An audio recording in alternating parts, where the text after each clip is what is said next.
What if आपके आसपास चल रहा कोई आम सा इंसान असल में एक ऐसा कर्स्ड गोस्ट हो जो रात होने का इंतजार करता हो ताकि वो डेड ह्यूमन बॉडीज का फ्लैश खा सके।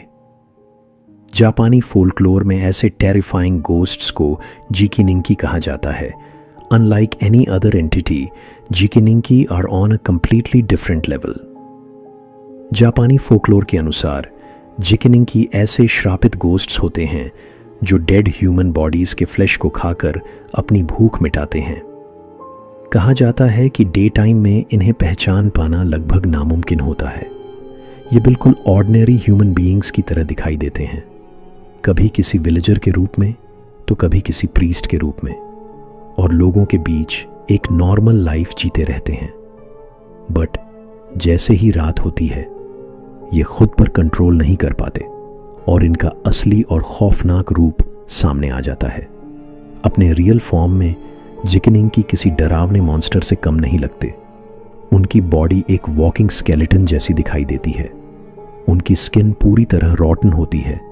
उनके शार्प पॉइंटेड टीथ किसी जंगली जानवर की तरह नुकीले होते हैं और उनकी आंखों में एक अजीब सा क्रीपी ग्लो जलता रहता है, as if it could kill you in an instant.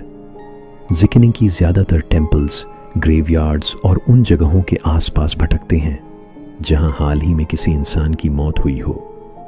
अगर किसी डेड बॉडी का फ्यूनरल ठीक से नहीं किया गया हो या उसे लावारिस छोड़ दिया गया हो तो वही उनकी अगली प्रे बन जाती है।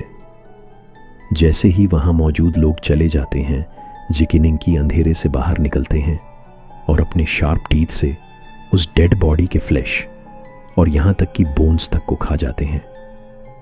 बट सबसे अजीब बात यह है कि जिकिनिंकी अपनी मर्जी से ऐसा नहीं करते।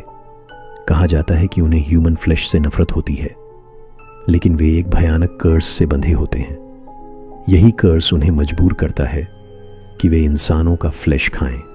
अगर वे ऐसा न करें तो उन्हें इतनी भयानक हंगर और फिजिकल पेन महसूस होती है कि उसे सहना लगभग नामुमकिन हो जाता है।